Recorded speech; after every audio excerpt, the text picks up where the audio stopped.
তো সিটি গোল্ডের দাপটে এখন স্বর্ণ মাঠ পাচ্ছে না। ভালো একজন প্রবীণ স্বর্ণ ব্যবসায়ী সেদিন বলতেছে, হুজুর আমার ব্যবসার বয়স প্রায় 40 বছর চলে, স্বর্ণের ব্যবসা, এখন আর মনে চায় না। কেন? এখন তো আরো পয়সা করি বেড়ে গেছে, মানুষের তো খুব স্বর্ণ কেন? না হুজুর, সিটি গোল্ডের দাপটে স্বর্ণের ব্যবসা শেষ। বাড়ির থেকে আসতেছিলাম 18-19 বছর আগে একবার, এই এলাকায় আসলে মনে পড়ে কিচ্ছাটা। পোস্টগুলা ব্রিজ পার হয়ে বেলা 2টা বাজে সে সময়। তো বিআরটিসি গাড়িতে আসতেছি, তো ব্রিজে যখন উঠবে পোস্টগুলা শুরুতে, তখন দেখি 5 ভদ্রলোক, খুব ডাটের পোশাক, প্যান্ট শার্ট টাই কোট সব আছে, 5 জন এক জায়গায় দাঁড়াইয়া হাতছানি দিয়েছে। ড্রাইভার দাঁড়াই গেল গাড়ি নিয়ে। যখন গাড়ি দাঁড় হয়ে গেল, গেট খুলতে বললো, গেট খুলে দিল, 5 ভদ্রলোক উঠে গেলেন। বাস কর্তৃপক্ষ চেনে কি চেনে না আমরা জানি না, তো আমরা টের পাই না। উঠে যখন গেছে, উঠার সাথে সাথে গেট বন্ধ করো, গেট বন্ধ করে দিচ্ছে। 2 ভদ্রলোক গেটে দারোয়ান হয়ে গেলেন, 2 জন গেট পাহারা দিচ্ছে যাতে কেউ বিরতি না পায়। আর 3 জনের দায়িত্ব দিল, যাও ভিতরে কালেকশন করো। শুরু হয়ে গেল কালেকশন। আসল না খেলনা তা জানি না, এই মাথার সাথে লাগাই দিয়ে কয়ে যে যার কাছে যা আছে দে। এখন ওই সময় আসল মাল না খেলনা, এত আর পরীক্ষা নিরীক্ষার সময় নাই। যার যা ছিল পকেটে ঝাড়িয়ে কেটে পরিষ্কার করে দিয়ে দিল। মহিলাদের ভিতরে ঢুইকে গলার থেকে থাবা দিয়ে কাড়িয়ে নেয়, হাতের থেকে টান দিয়ে খুলে নেয়, কানেরটা কাইড়ে নেয়, সব জায়গা থেকে খুলে সাফ করে নিয়ে গেল। প্রায় 1-1.5 কেজি হবে। যাত্রী খুব ভালো ছিল। ব্রিজের এই পাশে আস্তে আস্তে নামে গেল 5 ভদ্রলোক। এবার শুরু হলো কান্নাকাটি। যার যে পরিমাণ নেছে সে সেই হারে কান্দিছে। যাকে বেশি নেছে তারা চিল্লি বল্লারে কান্দিছে, যাদের মাঝারি ধরনের নেছে একটু মাঝারি কান্না কান্দিছে, যাদের অল্প নেছে তারা একটু নাহি নাহি কান্দিছে, হালকা হালকা করে। এই বিভিন্ন প্রকারের কান্না চলছে। মহিলারা কান্দিছে না। এক মুরব্বী কইতেছে, মা সকলরা, তোমাদেরও বেশি নিল, কত স্বর্ণ নিয়ে গেল, তোমরা কাঁদো না কাঁদো। এক মহিলা করছে, কাকা আমাকে সব সিটি গোল্ড। মুরব্বিকা ওরে কপাল, সিটি গোল্ডের কাছে ডাকাইতো ব্যর্থ, ডাকাইতো ফেল। ডাকাইতো লস খাইছে, ঠকা খাইছে সিটি গোল্ডের কাছে।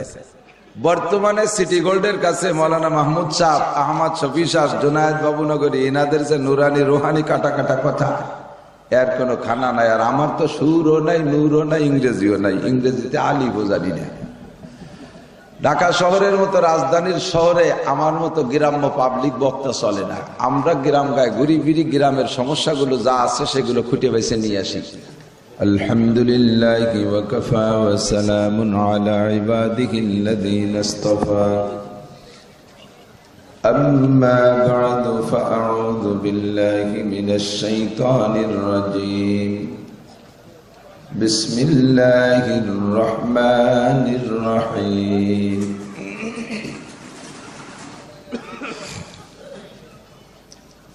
ওয়া আকিমিস সালাতা তারাফাইন নাহারি ওয়া যুলাফাম মিনাল লাইল ইন্নাল হাসানাতি ইউযহিবনাস সাইয়্যাত যালিকা যিকরা লিয-যাকিরিন। ثم قال الله تعالى إن الصلاة تنهى عن الفحشاء والمنكر ولذكر الله أكبر.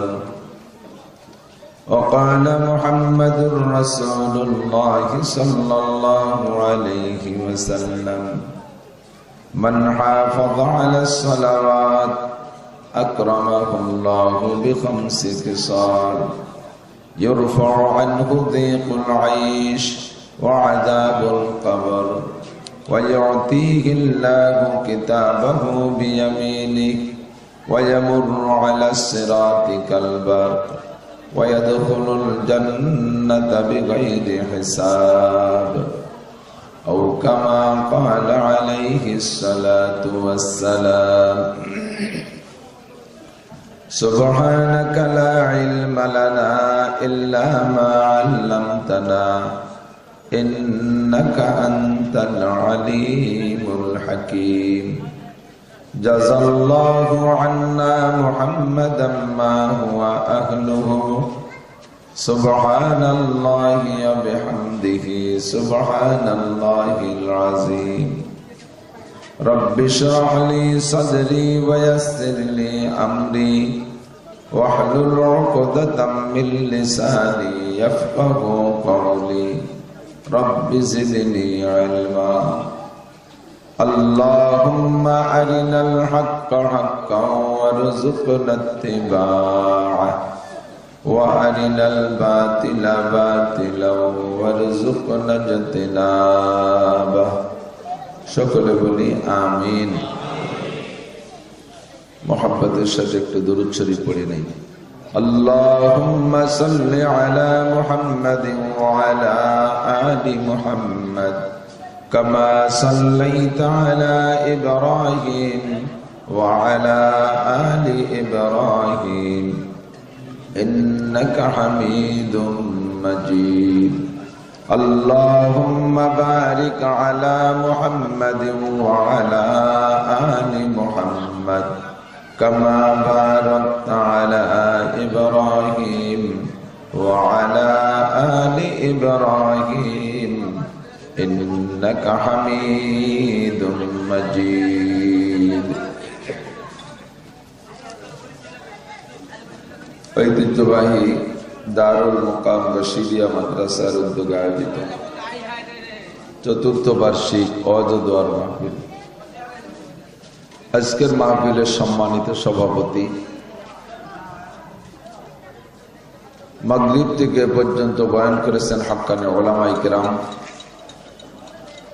এই অঞ্চলের অন্যান্য উলামায়ে কেরাম, আইম্মায়ে মাসাজিদ, মাদ্রাসার আজিজ আমতলাবা, প্রাণপ্রিয় দেশবাসী, ঢাকা বিভাগীয় শহরের ব্যস্ততম এলাকা, এই এলাকার লক্ষ লক্ষ ব্যস্ত মানুষের মধ্য থেকে আল্লাহ পাক আমাদেরকে বাছাই ছাঁটাই করে এই গভীর রাত পর্যন্ত বসে কিছু হিদায়াতি কথা বলা ও শোনার সুযোগ তৌফিক দান করলেন। শুকর আদায় করি আলহামদুলিল্লাহ। হাফেজ মৌলানা কারি ইসমাইল ইব্রাহিম দামাত বরকাতুহুল আলিয়া ইশার করে বয়ান করেছেন লম্বা টাইমে। আমাকে উনি আরো 10-20 বছর যাবৎ পড়াইতে পারে, এত ভালো আলেম। আমার গোপালগঞ্জের সন্তান, আমি চিনি, আমার নিকটতম আত্মীয়। এরপরে হুজুর বয়ান করলেন, সংক্ষিপ্ত কথা বললেন। আমি সরাসরি হুজুরের কাছে কিতাব পড়িনি, তবে আমি গহরডাঙ্গার ছাত্র যখন, তখন হুজুর সেখানকার নাজেমে তালিমাত শিক্ষা সচিব, শেখ হিসেবে হুজুর আমার উস্তাদ। হুজুর সামান্য কয়েকটা কথা বলেছেন, কাটা কাটা কথা। অসুস্থ মানুষ, বয়সও হয়ে গেছে, আমাদের উস্তাদ ইসমাইল সাহেবের উস্তাদ, তাহলে বেশ বয়সী হুজুর। কিন্তু আমাদের এই রাত্রে আর এই সব কথায় মজা আসে না। আমিও আর রাখবে মজা। ওয়াজ যখন শেষ করব যে টাইমে, আজকে স্টেজ পাইছি সেই টাইমে, এর চাইতে গভীর রাত হয়ে গেলে আর কথা বলার ইমেজ থাকে না, গলাও বসে যায়, মন মানসিকতা নষ্ট হয়ে যায়। এরপরে বাড়ির থেকে রওনা দিছি, আস্তে আস্তে পথিমধ্যে তো পুলসিরত বিশাল একটা আছে, এ পার হওয়া বিশাল কঠিন। এরপরে ঢাকায় ঢোকার পরে তো আপনারা ঢাকায় থাকেন, আমি বলি ঢাকায় মানুষের বসবাসযোগ্য না, এখানে জিন ফেরেশতা এরা থাকলে থাকতে পারে, যাদের মাটি দিয়ে হাঁটা না লাগে। উপর দিয়ে উড়িয়ে উড়িয়ে গেল, যার যেখানে দরকার সেখানে যে ল্যান্ড করলো। ঢাকায় ঢোকার পরে ওয়াজ যা মুখস্থ করে আসছিলাম, এই গাড়ির জ্যামে সব ভুলে গেছি, কিচ্ছু মনে নেই। এরপরে এখানে এসে অপেক্ষা করতে করতে আরো যা ছিল সব শেষ। আমি বেশি টাইম আর বাড়তে পারবো না, প্রত্যেকদিন দৌড়াদৌড়ি লং টাইম। আগামীকালও বাগেরহাট আর খুলনা 2টে মাহফিল, আমাকে গন্তব্যে চলে যেতে হয়। দিনের বেলা মাদ্রাসায় পড়াই, গ্রামের মাদ্রাসা, গরিব গুরাবা এলাকায়, এ নিয়ে বহুত টেনশন, দৌড়াদৌড়ি করা লাগে। এজন্য বেশি সময় না, আপনাদেরকে মাত্র 2 রাকাত নামাজ পড়ানোর একটা পরামর্শ দেবো। রাজি আছেন নাকি? মজা পাবেন না সম্ভবত। আল্লাহু আকবার। আশেপাশে সব বাদ দেয়, এদিক তাকান যুবকরা। সুরও নাই আমার, কণ্ঠ নাই, গানও জানি না, গজলও জানি না। ইদানিং বক্তারা ময়দানে মার্কেট পাচ্ছে দুই তিনটা যোগ্যতা, একটা হলো সুর, আর একটা হলো সাথে সাথে যদি ইংরেজি কইতে পারে, ইংরেজি বলতে পারলে কথায় খুব গুরুত্ব আসে, আর একটা হলো সুর থাকতে হবে। আমার সুরও নাই, ইংরেজিও নাই, তবে গ্রহণযোগ্যতা আসে আসলে আল্লাহর কাছে, সেটা হলো নূর। সুরের দাম বেশি না নূরের দাম বেশি? আমার ইংরেজিও নাই, সুরও নাই, নূরও নাই। তবে বর্তমানে সুর আর ইংরেজির কাছে নূর বিতাড়িত, কথা কোন ঠিক না? সুরের দাপটে আর ইংরেজির দাপটে নূর মাঠ পাচ্ছে না। হুজুর যদি খুলনার হুজুর, আমরা হুজুরকে খুলনার হুজুর বলি, মাওলানা মাহমুদুল হাসান সাহেব হুজুরকে, তো হুজুর যদি আর 10 মিনিট কথা কইতো তাহলে মাঠ খালি হয়ে যেত, ভাব ভালো না। কারণ হুজুরের কথায় নূর আছে কিন্তু সুর নাই, আর সুরের দাপটে নূর বিতাড়িত। বাস্তবে যেটা দেখা যাচ্ছে ইদানিং কালে, প্লাস্টিকের দাপটে সব অন্যান্য পদার্থ বিতাড়িত, সিলভার, তামা, পিতল, কাঁসা, এগুলো সব বিতাড়িত। কোনো বাড়ি এ সমস্ত আসবাবপত্র খুঁজে পাওয়া যাচ্ছে না, প্লাস্টিকের সব, ঠিক কিনা? বদনা প্লাস্টিকের, জগ প্লাস্টিকের, থালবাটি প্লাস্টিকের, এত প্লাস্টিক দেখে ভাবতাম যে যা কিছু প্লাস্টিকের হোক আর না হোক, কমপক্ষে ভাতের হাঁড়ি প্লাস্টিকের হতে পারবে না, কারণ ভাত তো রান্না করতে হবে চুলোই দিয়ে। আর প্লাস্টিক তো আগুনের কাছে দুর্বল, ও গইলি একেবারে সব চুলোর মধ্যে চলে যাবে, কিন্তু সে ভাতের হাঁড়িও প্লাস্টিকের, ঠিক কিনা? আল্লাহ সিটি গোল্ডের দাপটে, সিটি গোল্ড চেনেন তো, সিটি গোল্ডের দাপটে এখন স্বর্ণ মাঠ পাচ্ছে না। ভালো একজন প্রবীণ স্বর্ণ ব্যবসায়ী সেদিন বলতেছে, হুজুর আমার ব্যবসার বয়স প্রায় 40 বছর চলে, স্বর্ণের ব্যবসা, এখন আর মনে চায় না। কেন? এখন তো আরো পয়সা করি বেড়ে গেছে, মানুষের তো খুব স্বর্ণ কেন? না হুজুর, সিটি গোল্ডের দাপটে স্বর্ণের ব্যবসা শেষ। বাড়ির থেকে আসতেছিলাম 18-19 বছর আগে, একবার এই এলাকা আসলে মনে পড়ে কিচ্ছাটা। পোস্টগুলা ব্রিজ পার হয়ে বেলা 2টা বাজে সে সময়, তো বিআরটিসি গাড়িতে উঠতেছি, আসতেছি, তো ব্রিজে যখন উঠবে পোস্টগুলা শুরুতে, তখন দেখি 5 ভদ্রলোক, খুব ডাটের পোশাক, প্যান্ট শার্ট টাই কোট সব আছে, 5 জন এক জায়গায় দাঁড়াইয়া হাতছানি দিয়েছে। ড্রাইভার দাঁড়াই গেল গাড়ি নিয়ে।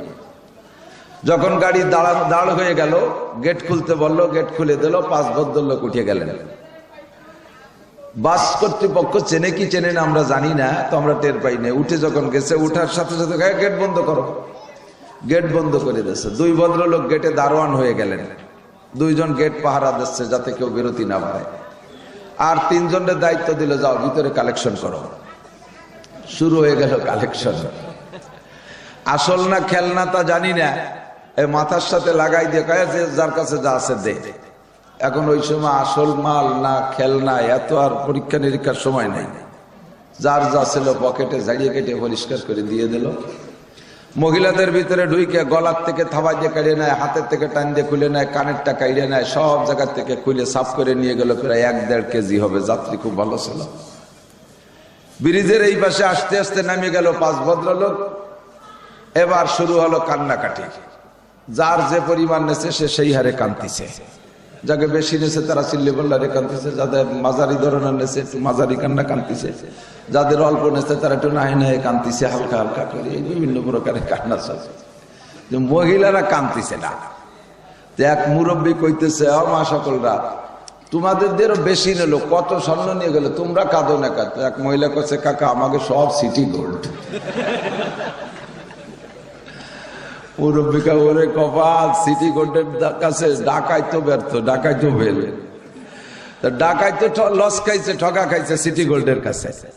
বর্তমানে সিটি গোল্ডের কাছে মৌলানা মাহমুদ সাহেব, আহমদ শফি সাহেব, জুনায়েদ বাবুনগরী, এনাদের যে নুরানি রোহানি কাটা কাটা কথা, এর কোনো খানা নাই। আর আমার তো সুরও নাই, নূরও নাই, ইংরেজিও নাই, ইংরেজিতে আলি বোঝানি না।